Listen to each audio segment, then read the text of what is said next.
So we already had several talks in the meeting about different candidates for the matter. For example, supersymmetric candidate. So I would like to discuss a little bit about another supersymmetric candidate, which is the gravitino. And actually it's a decayed dark matter candidate instead of an annihilated dark matter candidate like the superino, for example. So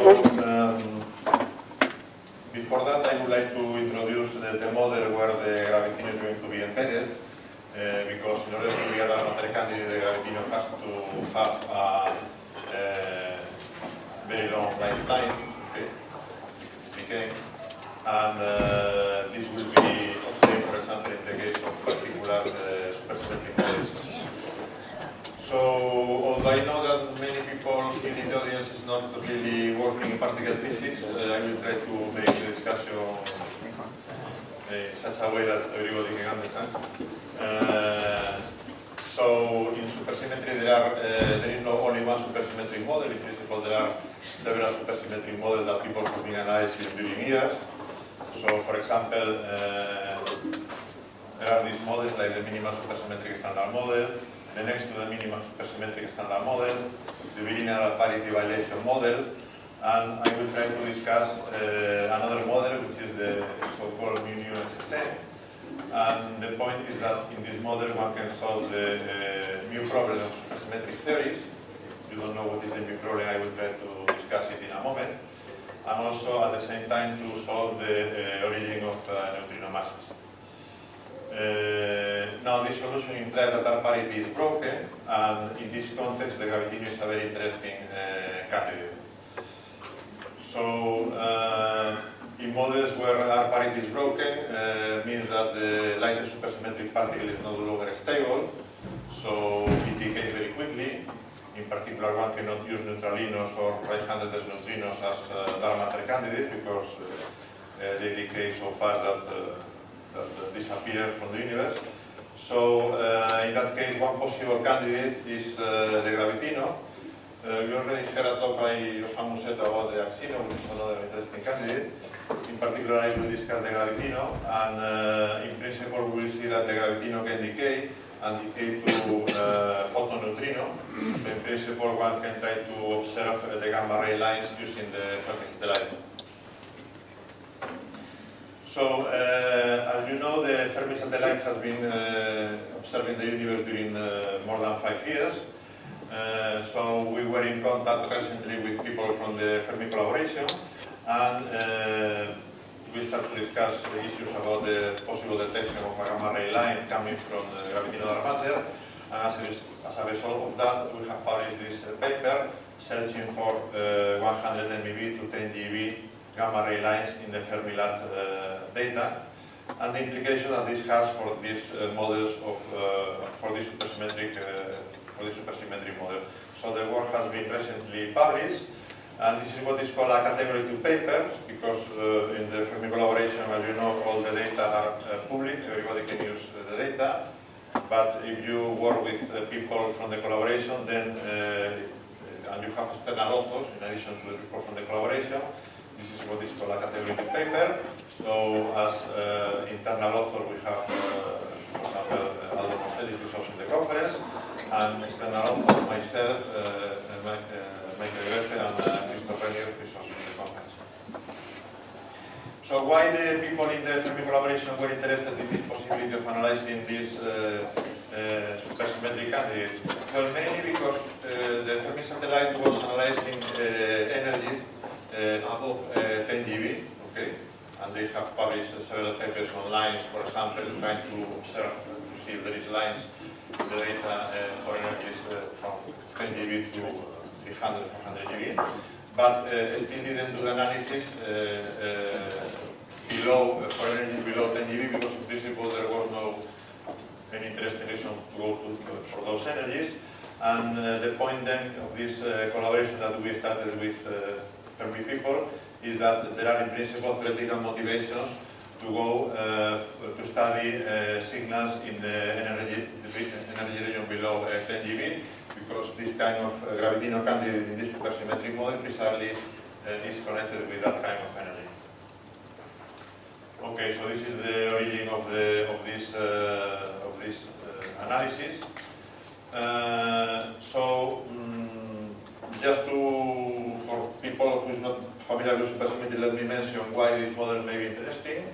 In supersymmetry, there is the so-called mu problem that was studied many years ago by King and Niles. King is also in the conference, so many non-people is around connected with these supersymmetric studies.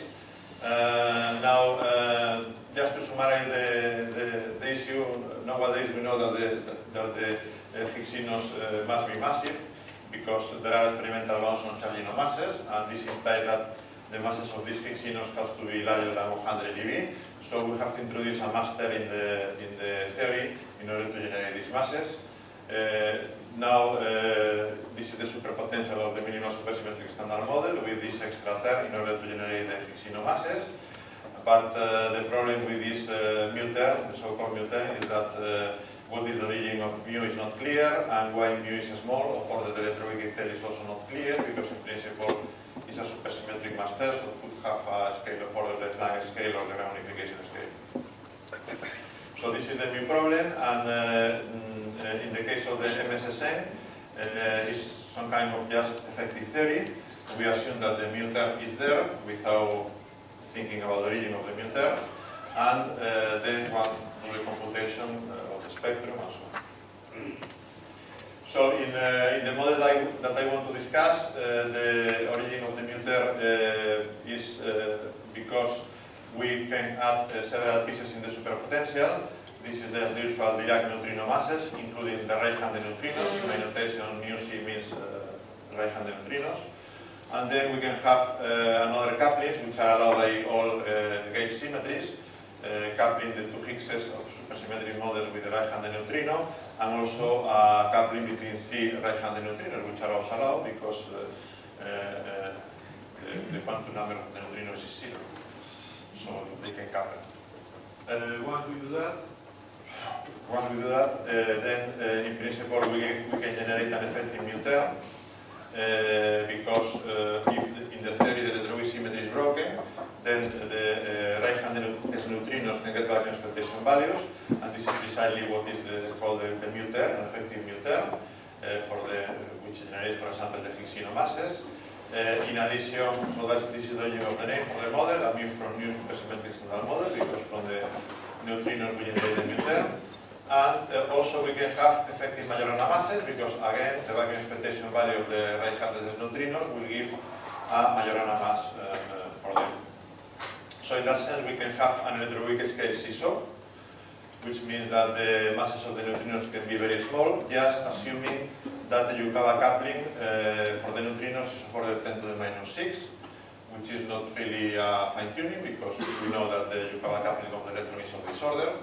So with that number, we can reproduce the small values of the neutrino masses. It's an electroweak scale CISO because it's divided by Majorana mass, which is of order the electroweak scale, because here everything is determined by the soft supersymmetry breaking terms. So in that sense, we don't have ad hoc scale, we don't need to introduce a Graham unification scale. The scale is given by the soft terms, and the soft terms should be of order the electroweak scale in order to break supersymmetry in the way that we want. Okay, there are also other heavy neutrinos with masses of order electroweak scale, but in that. So because of these three terms in the superpotential, R parity is broken. R parity, for those who are not familiar with R parity, means that in principle, for example, this coupling, we can have a coupling between Higgses, Higgs-Sinos, and right-handed neutrinos. So we have one supersymmetric particle and two standard model particles. This means that one supersymmetric particle can decay to standard model particles. In models where R parity is conserved, like the minimal supersymmetric standard model, then this is not possible because supersymmetric particles always appear in pairs, okay? Which is not the case when R parity is broken. So this means that supersymmetric particles can decay, and that's why the neutralino or neutrinos are not valid candidates for that matter.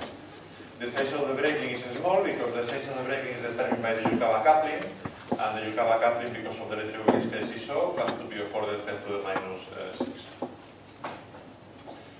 Since R parity is broken, the phenomenology of the model is going to be very different. This is true for any model which break R parity. And so in particular, for example, as I already mentioned, the supersymmetric particle is not stable, can decay into standard model particles, as we already mentioned. And also the mass matrices are bigger with respect to the minimal supersymmetric standard model because we can have vacuum expectation values for the left-handed neutrinos, right-handed neutrinos, and also for the usual Higgses. So this means that we will have a mass matrix for the neutralinos which is 10 by 10, because the Winos, and Higsinos are mixed with the right-handed neutrinos and the left-handed neutrinos. And also we will have a mass matrix for the neutral Higgs which is larger, because in addition to the mixture of the usual Higgses, we will have also the right-handed neutrinos and the left-handed neutrinos. Okay, so the mass matrices are more involved, but in any case, the analysis can be done straightforward. In particular, for the analysis that I want to discuss, which is the decay of the gravitino, it's very important to see the mixing between the, let's say, the Vino or the Fotino and the left-handed neutrino.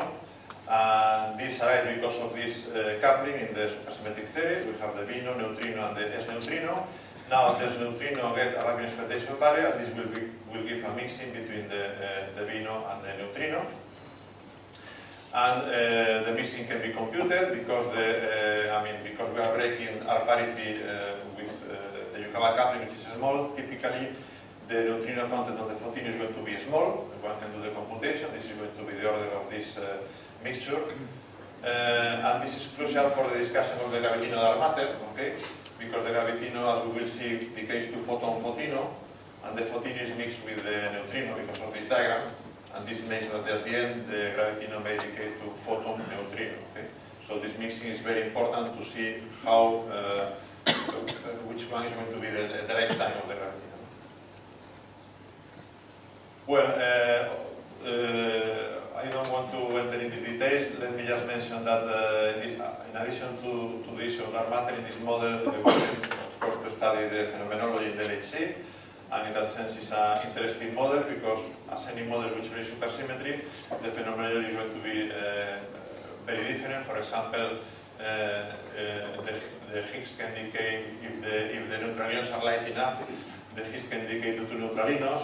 And because R parity is broken, each neutralino can decay into a scalar or pseudo-scalar neutrino, and this can happen inside a detector. So we don't have missing energy as in usual conserved R parity models. Then we can have a length of the decay large enough to show displaced vertices, okay, with some values for this length of the decay and so on. So this means that you can have different possibilities that in principle could be analyzed and could be checked in the LHC, for example, with the present data or with the next run, which is starting next year. Okay, so the fact is that after several years of LHC running, still didn't searches based on supersymmetry, based mainly on the existence of missing energy, so that you have at the end neutralinos, and the neutralinos go away the detector. They have failed to find a signal, so maybe it's time for experimentalists to look for R parity evaluating models, and actually they have been doing it and they will continue doing it, but now maybe with more detail in order to see if some particles decay inside the detector and give neutralinos decay inside the detector and give new kind of signal. Okay, there are many processes that one can analyze in this model that I will not discuss. For example, you can have prone particles, displaced particles, and so on, and this is a signal which is very characteristic of R parity breaking models. So let me go to the issue of the gravitino dark matter, which is the one that we want to discuss. So the gravitino, if it is the latest supersymmetric particle, then may decay, as I mentioned before, through this interaction, gravitino-photon-photino. This is the diagram that appears in supergravity models. Now the main point here is that due to the mixing of the photino and neutrino, after the neutrinos develop the vacuum expectation value, due to this mixing, we can open the channel where the, let's say, the photino transforms the neutrino, and therefore we have a decay which is gravitino going to photon neutrino. Okay. this is the decay width. This decay is suppressed both by the Planck scale, because we are in a gravitational theory, and also by the small R parity breaking parameter, because remember this parameter which determines the order. The other parameter of the R parity breaking is determined by the Yukawa Kappa, which is small, so this is going to be small.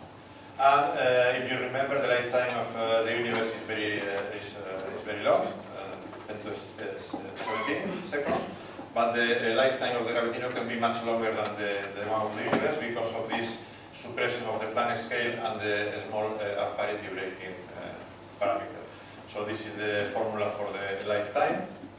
And you can see that for typical gravitino masses and this mixing of the neutrino and the photino, the lifetime is going to be quite large, so no problem. The gravitino can be the dark matter, in that sense.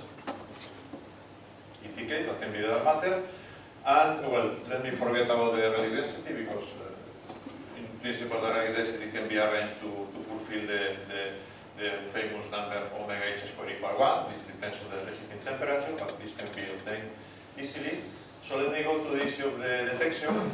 Detection of gravitino dark matter. The gravitino decays in the galactic halo, in principle, and they will produce gamma rays, okay? And this will be detectable. And actually this was already studied in other models by different groups. Well, the idea is to use Fermilab, which is a gamma ray telescope, to gamma ray satellite to detect this flux of gamma rays. So this is the formula for the fluxes. You have to do the integral along the line of sight. So you see some region of the sky, and you see how many gamma rays are coming from that region, and these gamma rays could be due to the decay of the particle. Of course, there will be also the background, but you have to find a nice region of the sky where the background is not so large. Well, since the gravitino decays into a photon and a neutrino, this produces a line and the energy is equal to half of the gravitino mass. So, in this paper with Ki-Young Choi, that also is in the conference, we studied precisely this possibility in the context of this model some years ago. Now, the neutrino content of the photino depends on the model, on the parity breaking model that you have. In our case, we can do the analysis. Remember, this was the previous transparency I showed you, and this was the value that I mentioned that was given the mixing between the gravitino, the photino and the neutrino. And then this is the number which appears in the formula for the decay width of the lifetime. So you see, this is going to be between 10 to the minus 12 or 10 to the minus 16 in this model in order to reproduce the correct neutrino masses. So you have to input the phenomenology of the model. You want to have right neutrino masses for the electron volts. And this implies that the range of these parameters is going to be between, let's say, these values, 10 to the minus 12, 10 to the minus 16. So taking this into account, including this number in the formula for the lifetime, then using this range of these values, then one can analyze the lifetime, and to see if the lifetime is, for example, if it is very short, then it will decay very fast, and you will have many fluxes. And if you don't observe these fluxes, this means that these parameters are excluded. No? So as a consequence of this analysis, in this paper we found that the masses of the gravitino larger than about 10 GeV are disfavored because Fermilab doesn't see fluxes in that region with that energy. Okay? So, well, this is some technical details of the model, forget it. But then, as I mentioned before, recently we started to reanalyze this issue, trying to go to lower energies of the lower masses of the gravitino, therefore lower energies of the lines. And as I mentioned, this has already been published with this collaboration with the Fermi people. Now one has to take a look to some region of the sky of the galaxy, a region which has to be optimized in a sense to have a very good signal to background ratio. So for example, the galactic center is not good because you have a lot of background in the galactic center. So we can go to this region away from the galactic center to analyze the photons coming from that region and to see if this can be a signal of this dark matter. We see a line, which is a very spectacular signal because not typically astrophysical sources to find lines. So in this region of the sky, we did analysis. And this is the result. This result, I have to emphasize that is a model-independent analysis. So in this analysis, we just consider that there is a particle which is, if a particle is decaying to producing a line, then you can find bounds.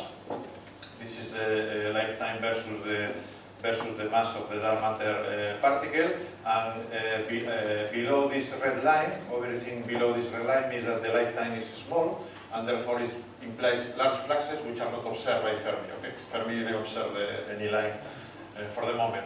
So this means that all this region of the parameter space should be excluded. These are technical details. In this analysis, we consider also the systematic uncertainties, which are very important for low energies. For low energy, statistical uncertainties are not really very crucial because you have many photons, let's say. So this analysis was very interesting because it was the first time that Fermi people analyzed this kind of details, systematic uncertainties. I'm not going to discuss it because I'm not an expert, but if you have some questions, you can ask Aldo, who is around, about these uncertainties. So, but in any case, the analysis is novel in that sense. This will be the analysis without taking into account the systematic uncertainties. You see, if you take it into account, then the bounds are not so big, are less important, but are more robust, let's say. No? So now, if you have a model, you have your studies, you have a model where you produce a line, okay? What you have to do is to put your model on top of this plot, which is completely general. So this is what we did also in this paper. We took this plot and then we put on top of it our particular model. Okay? So the particular model means that you have these regions where you have the correct number, let's say, for the neutrino masses. Okay? So our model is varied within these regions. If we enter in more details, I can say that these are more favored, but anyway, in principle, all this could be allowed by the model, and in all these regions we have the correct, let's say, neutrino masses. But then you can input these numbers for the mixing in this formula, okay, and then you obtain the lifetime versus the gravitino mass. So in previous analysis by Fermi, for example, they excluded everything below this black line. Okay? So you see that this black line more or less corresponds to 10 GeV. So that's why I said that above 10 GeV is excluded. The model cannot work because you see that it will produce very large fluxes.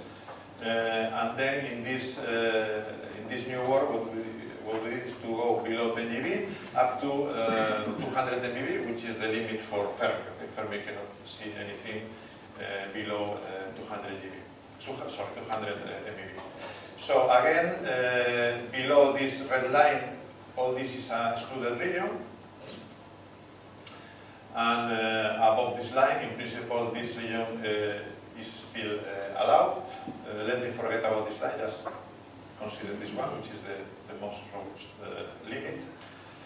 So this means that since this is the low parameter space in our model, this means that gravitino masses larger than around 5 GeV are excluded. Okay? So you see that there is this crossing between the red line and the line corresponding to the model. So for values above this number, the region is excluded. And for values below around 5 GeV, still we have room to have a signal. Gravitino dark matter still could be there. No? So also we can study the constraint on the lifetime. You see that the lifetime is smaller than 10 to the 27 are excluded because again this is the lifetime corresponding more or less to this 10 to the 27 value. Because they will produce two large flashes that Fermi doesn't observe. All these numbers, lifetime is larger and still the flashes are small enough not to be observed by Fermi. If you are more precise and you study more detail the theoretical reasons for the model and the most favored region, then the region is really this gray one, and you can go to these numbers, but you have to do some kind of tuning. So in this gray region, the constraints are stronger because then the crossing between the red line and the gray region is around masses larger than 2 GeV will be excluded, and lifetimes smaller than 10 to the 28 also are excluded as a matter candidate, but in principle still we have this region which could be allowed.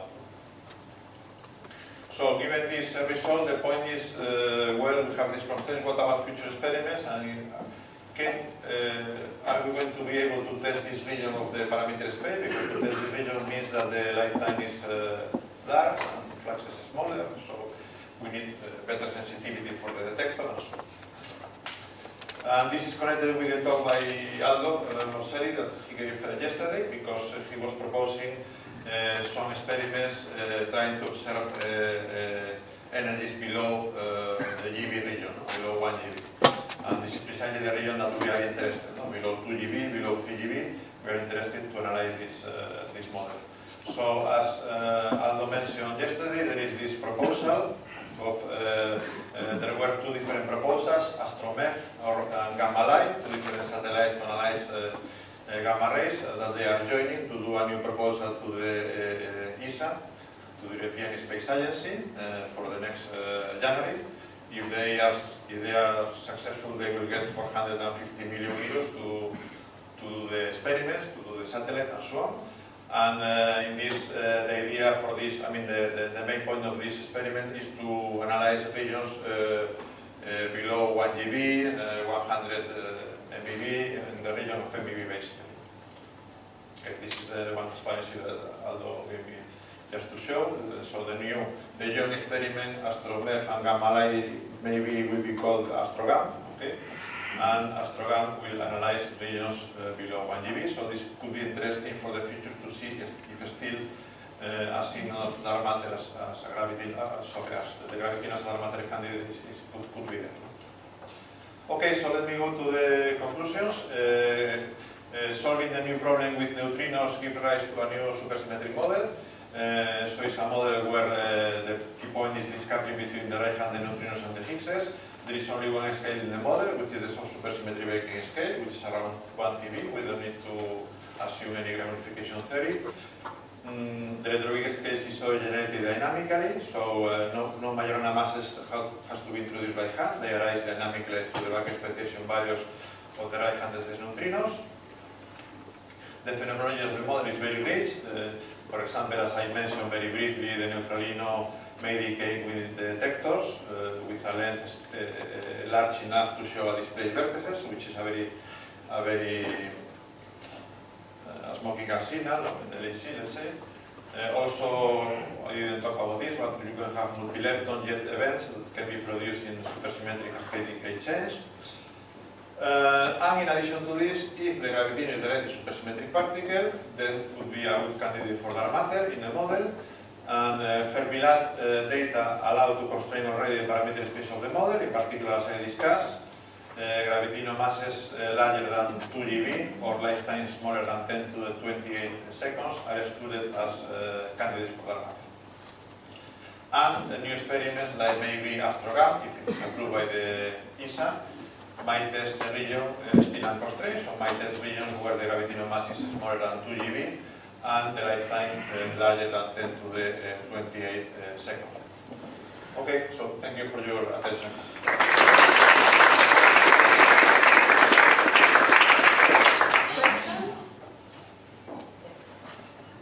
Well, suppose that you see this line, suppose that you see a line at 1 GeV.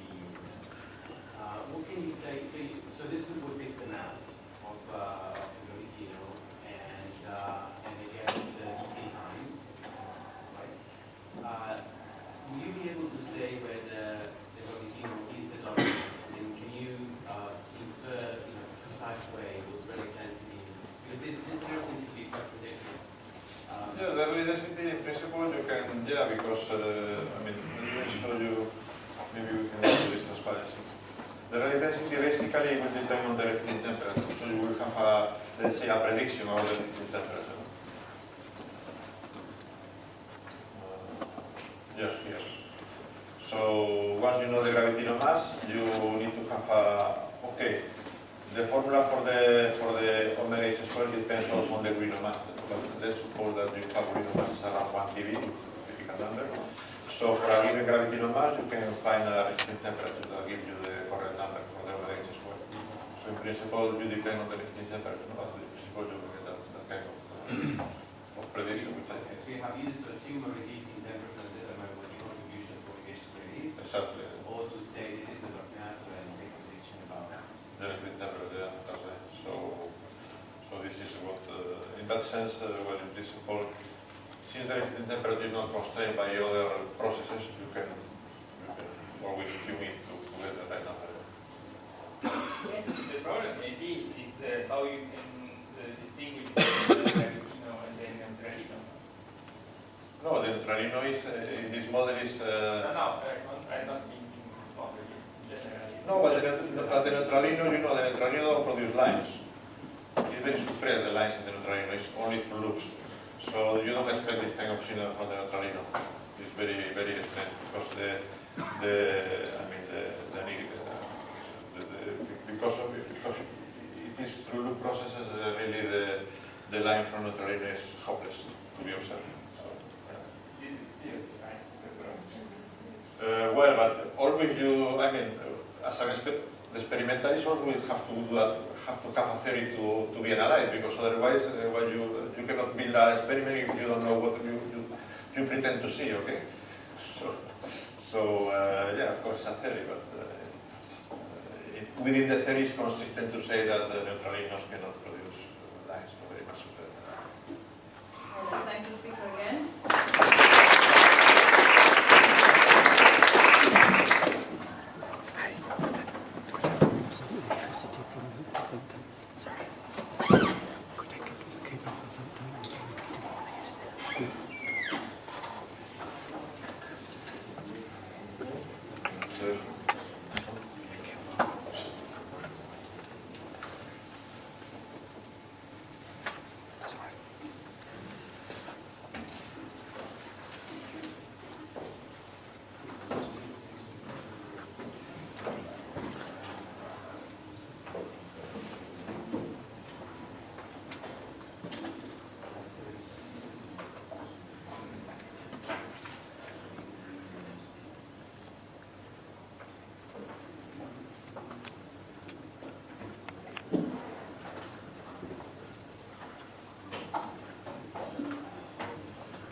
So our last talk for the session is Roland Mikel talking about the dark energy survey status and first results. Let's see what it is.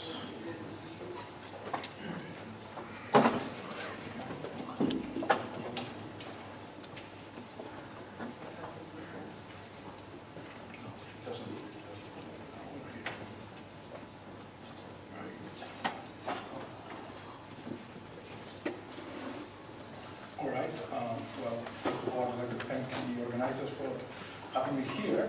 So this is going to be a change of subject here. The point here.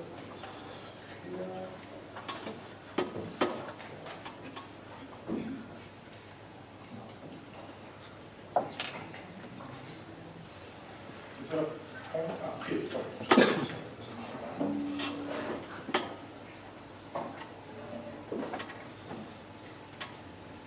Do I?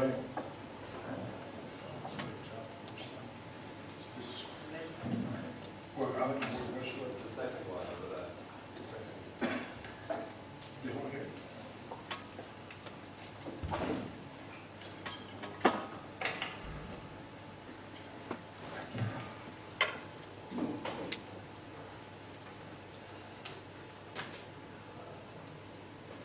Okay. So this is a change of topic. I'm going to talk about the dark energy survey and the first results. There was a talk already yesterday by Offer. So I will try to be complementary to Christoph, although I'm sure there will be some repetition. So this is a view of Cerro Tololo and the Chilean Andes, which is where the experiment takes place. This is the Blanco telescope inside of a camera. So dark energy survey, probably we're going to study dark energy, therefore we have this some summary here. So what we want to know is what is causing the acceleration of the expansion of the universe. So as we have been discussing throughout this conference, there are some options. It could be Einstein's numerical constant, or lambda, some new scalar parameter field, or quintessence, or modifications to the relativity. Whatever it is, for our purposes, we call this dark energy. So the effects of this dark energy can be studied. Basically, the only effects that we can study are two: the effects on the history of expansion rate of the universe, and the effect on the history of the rate of the growth of structure. Can't hear you, so I'm going to give you a new mic.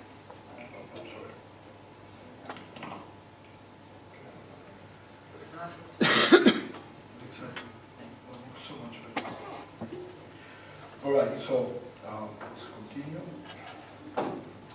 Right, so as I was saying, the history of the expansion rate of the universe and the history of the rate of the growth of structure in the universe are the two probes that we have to learn about the properties of this dark energy. So in this case, we have different probes like supernovae, baryon acoustic oscillations. These are purely geometrical probes.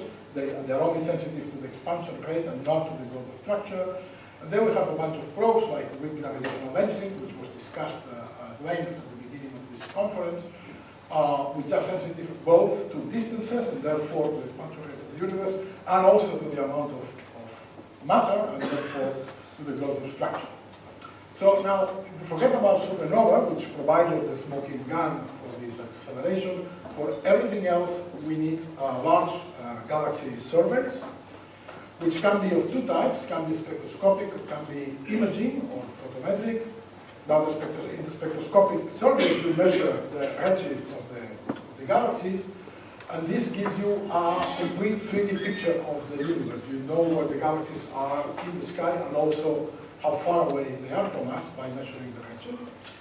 In a photometric survey or an imaging survey, you don't really measure the redshift, you measure what we call the photo-Z, which I will describe in the next slide, which has much poorer resolution, and therefore sometimes we say that these surveys present a 2.5D picture of the universe in the sense that one of the dimensions is measured in a much poorer way.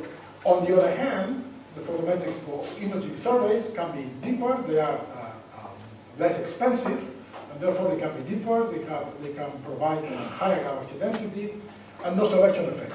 We heard yesterday, the EVOS talk, for instance, that first you have to select the galaxies for which you are going to measure the redshift, and this is not an issue with photometric surveys. Furthermore, one of the main pros with gravitational lensing needs images, and therefore it can only be achieved, can only be brought with a photometric or imaging survey. So this is a spectrum of a galaxy. It happens to be a luminous red galaxy at redshift 0. It has this prominent break at 4,000 Armstrong in the spectrum. This will be a redshift 0. At redshift 0.5, it will move and stretch towards here, and at redshift 1, it will be this red line here. So in a spectroscopic survey, one measures the spectrum as depicted here, and therefore it's quite easy to measure precisely the redshift. And the precision that can be achieved, this sigma z divided by lambda z, is the way this is customarily measured, will be better than 1 per mil without much trouble. Now, on the other hand, what we call photo-Z, what we do is not to measure the spectrum, but just the integral of the spectrum on a finite, very finite number of passbands. We have 4 here, G, R, I, Z, about 1,000 Armstrong wide each. We have another one, Y in the air, somewhere here. And that's it. So we have 4 or 5 integrals, and from there we have to decide where is the spectrum, where is the redshift, and this can be done, but the precision is significantly worse, insofar that 5%.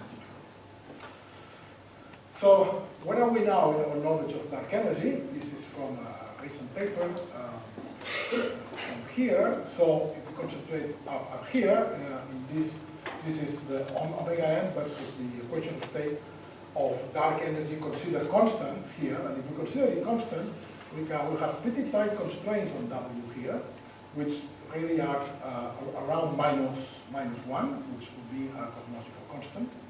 Now, however, if we open up the possibility of a dependence on time, so we have the usual parameterization here, which we have the equation of state of dark energy now and its first derivative with respect to A, to the scale factor of the universe now also, now this becomes quite wide.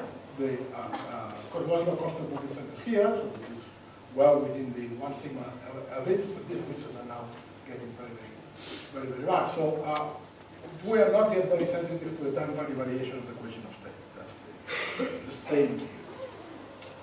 All right, so yes, dark energy survey is one of such photometric or imaging surveys. We are going to cover an octave of the sky, 5,000 square degrees, to a certain depth in 5 bands, 5 optical bands. This depth basically translates to a redshift of about up to 1.4.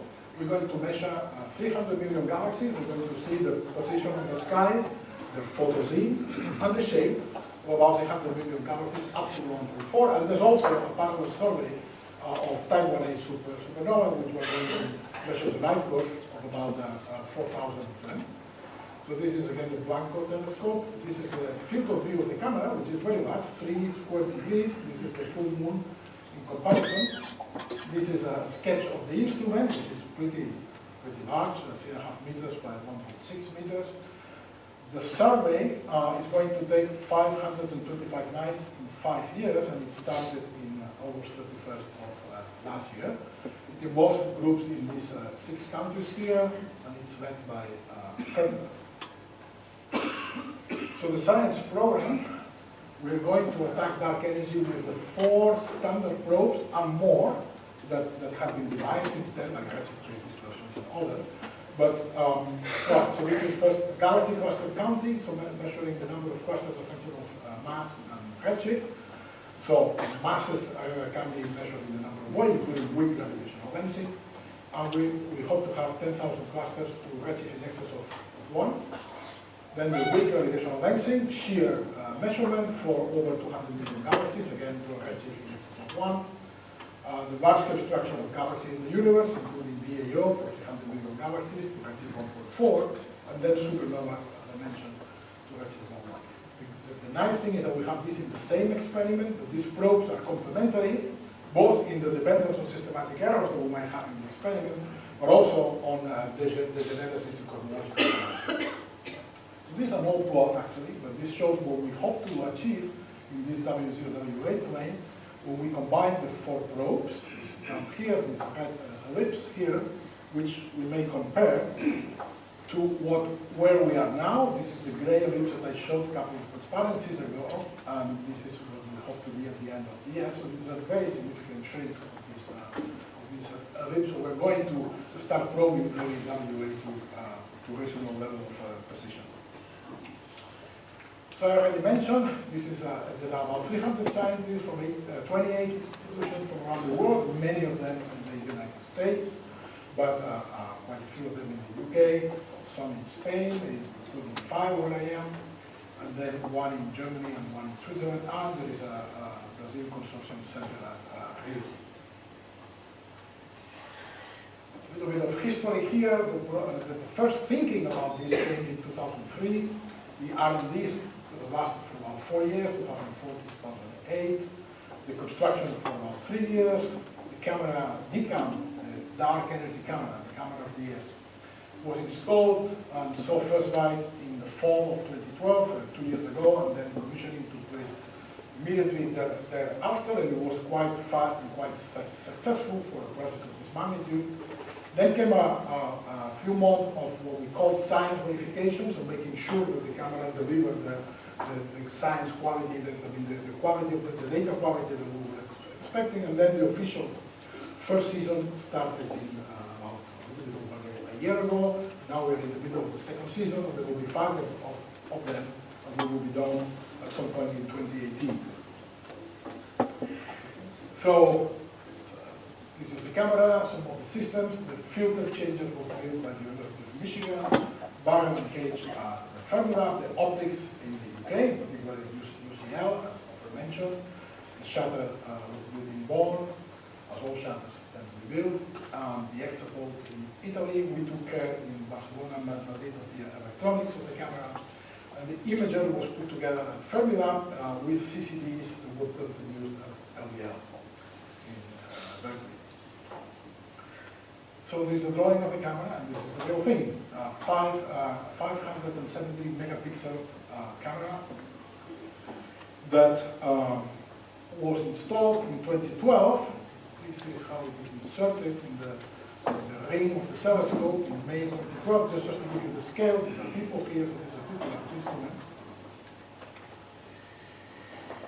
And this is how it looks like in the prime focus of the black hole as of 2 years ago.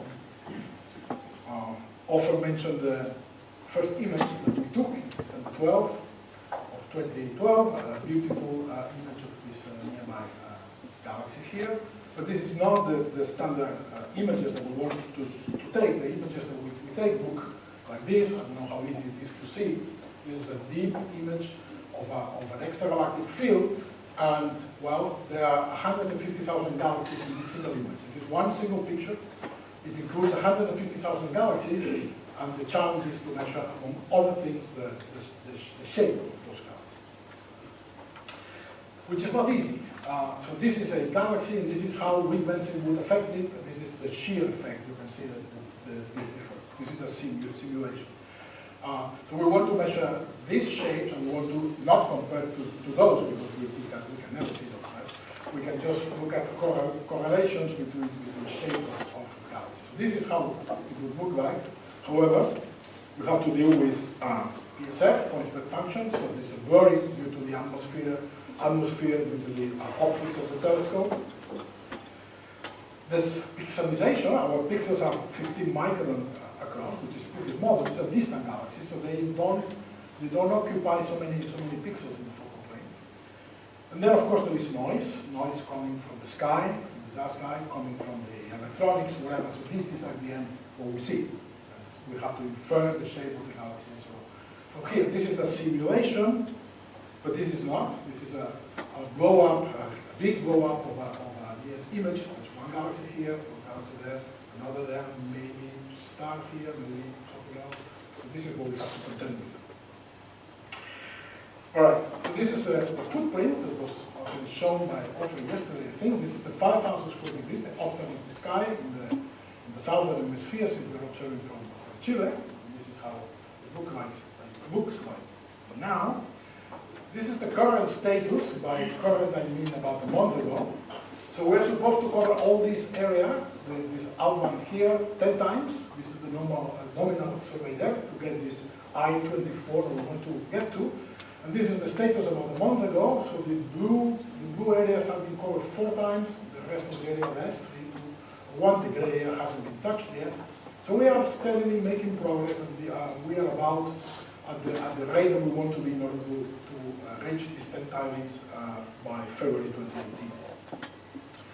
So as I mentioned, there was this science verification period that lasted these few months between 2012 and 2013.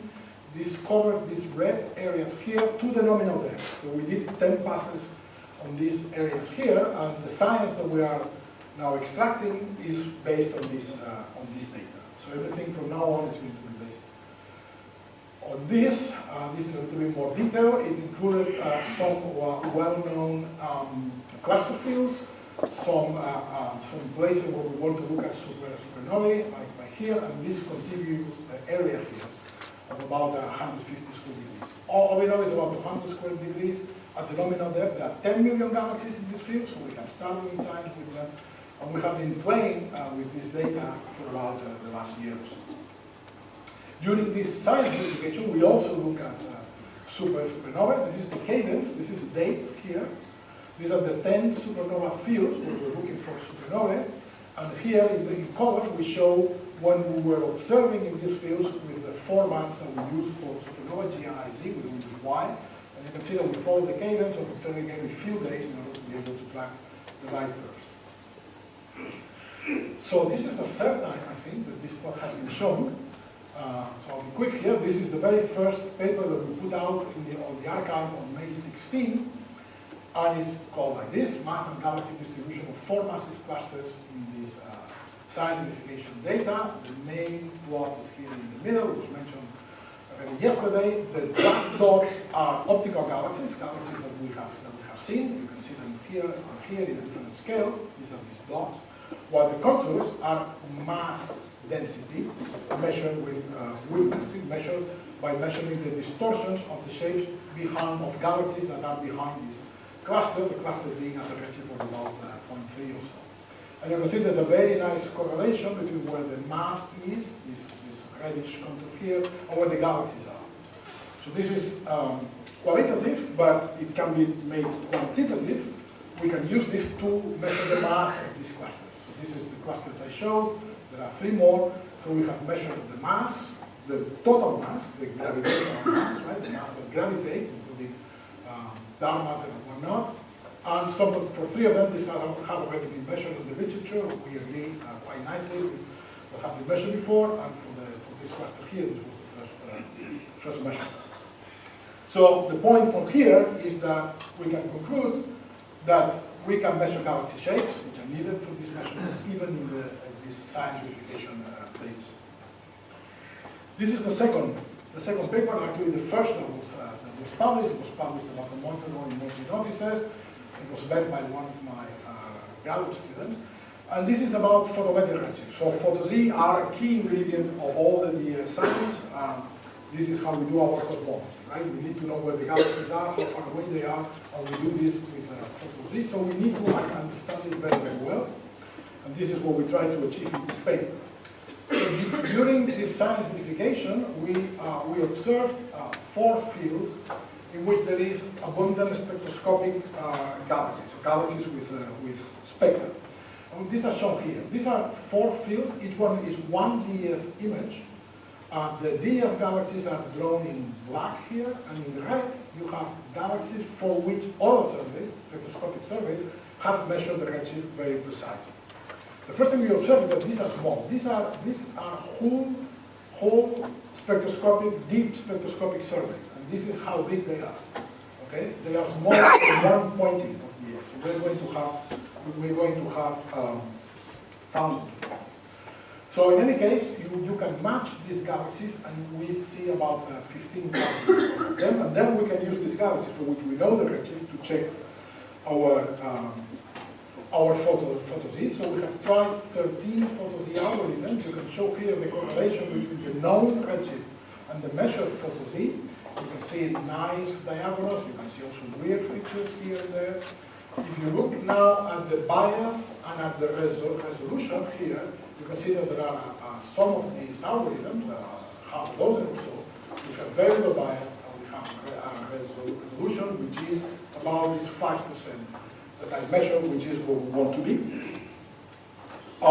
We have studied some algorithms in more detail as a function of redshift here, and we have some requirements which are fulfilled. But most important is this part here, which we basically do not need to know the photo-Z for every single galaxy separately. What we need to know is the photo-Z distribution for a set of galaxies that we want to use for our cosmology. So this is what we are doing here. We are splitting galaxies according to photo-Z in these beams. Let's concentrate on here. This is photo-Z from 0.1 to 0.3, 0.3 to 0.5, 0.5 to 0.7, and so on and so forth. And because we have the spectra for these matched galaxies, this gray histogram tells us the true distribution of redshift inside these beams. This is what we call photo-Z calibration. This is what we want to know. But also these photo-Z codes provide us with a PDF, a probability density function for the photo-Z of each galaxy, which we can now put together, we can stack them, and we get these red distributions here. And the fact that the red and the gray distributions match very, very nicely tells us that we can trust these codes to do our cosmology. So this is looking very, very good. And the bottom line that this paper proves that the can measure photo-Zs also in this preliminary data set. Offer already mentioned here that we have been combining DES with VISTA data, the VHS survey.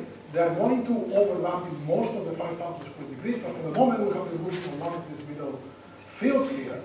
And what we have seen is that these are the DES galaxies, and these are the VHS galaxies as a function of signal to noise. So if we want to detect them by themselves, we need signal to noise 10, and we only see a fraction of them. But since we know where they are, those galaxies from DES, We can go to signal to noise as low as 1 and still get information from VHS, which turns out to be very useful in improving photography. Now we don't have 5 bands, we have 7 bands. VHS have 2 extra infrared bands, and you can see here how we improve from DS to DS by VHS in the sigma of the photometric redshift as a function of redshift, particularly useful at very high redshift, beyond 1, and also at low redshift. So this has been published in the archive, and it's been accepted for the notices, and it's now in press. One last thing, which is about supernovae. So this is an image of 1 CCD. So we have 62 CCDs in the camera. This is an image of 1 CCD. I can do a zoom here, and then I can do another zoom. And after 2 zooms, this is what we see here. And there may be something weird here. What we're going to do now is to subtract from this image an image that we took, say, a week before. And when we do that, this is what we get. Everything disappears except for this here, which is what we identify as a type, as a supernova. And after we follow it with time, we measure the light curve, how it raises and how it declines in the 4 bands. And indeed, then we take a spectrum, and we realize that indeed it's a type 1a supernova. So we have now hundreds of them. One of them happens to be very peculiar, a so-called superluminous supernova here. These are the light curves here. What you may or may not be able to see is that these are very flat. It's a very slow decline compared to the ones I showed 2 slides ago. They go on even 100 days after the maximum. And when we took a spectrum in the DLT, the spectrum is here, it shows a spectrum which is very similar to a class of a new class of extremely bright events called superluminous supernova type 1, which are visible to very high redshift because they are so luminous, and they may be standardizable, just like the type of a supernova, therefore can be used for cosmology. There's also a paper submitted to Modern Knowledge Developers. Last thing I want to mention is that DS can go beyond cosmology and measure, for instance, properties of the LMC, the Magellanic Cloud. What we see here in this plot on the right is a survey of stars, of position of stars within the LMC. We see the number of stars as a function of where they are and the distance compared to the center. These are for older stars. These are for older stars. These are for younger stars. And we can see that the younger stars seem to be closer to the center, and this seems to point out to an outside information of the LMC, which is a very interesting point. Again, this is a paper which has been submitted already to Modern Knowledge. There are many more papers in the pipeline, going from galaxy clustering to galaxy balancing and everything in between, and you will be seeing them coming out in the next few weeks or months. By spring, we should have most of these papers out. So this is all based on the science verification period, but now we have already the year 1 data, which we took last year. The data is still being processed. It's going to be out in the collaboration soon, and we're going to start analyzing this data very soon, but we haven't done it yet. However, we know that the quality is good. This is the seeing, so the full width maximum of the PSF, the point square function. In these bands, RING, which we use to measure the shape of the galaxies, we want this to be the median of the distribution to be below 0.9 arcseconds, and it is just right there. Then when the seeing is not good, we don't observe in this band, we observe in DM1, Y, and therefore the median seeing there is worse, but we don't use this for shapes measurement. All right, so basically summary, more or less on time. So DES has successfully started data taking in November 2012 with this science verification, whose data have enough quality to do science, and we are doing a lot of science with those. We have checked that the required precision photo Z has been reached, and we have checked also that we can measure galaxy shapes. There's a plethora of papers coming out from this data. The survey proper started in August 2013, the last until February 2018 at least. We have data being processed and about to release the collaboration. Anticipating a question that actually was asked already yesterday, I think. We haven't shown anything about dark energy yet. The first competitive dark energy results are expected after we have finished analyzing the injection data. This will be maybe so stay tuned. Thanks.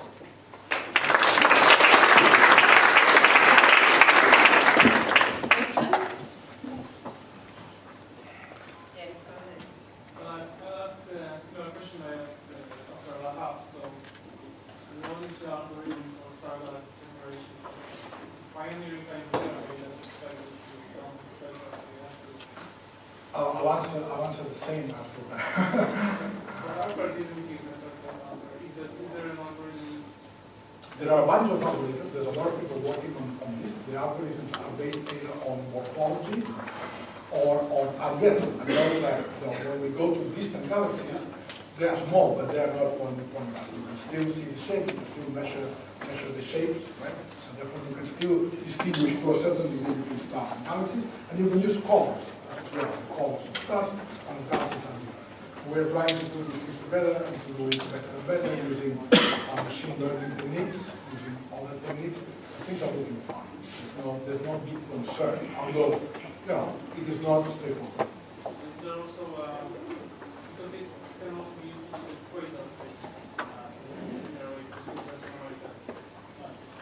Exactly. So these are part.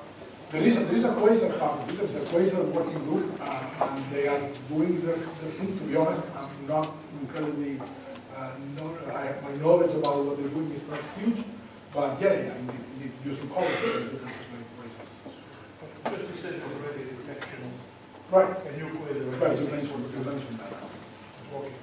Yeah, it is. Any other burning questions?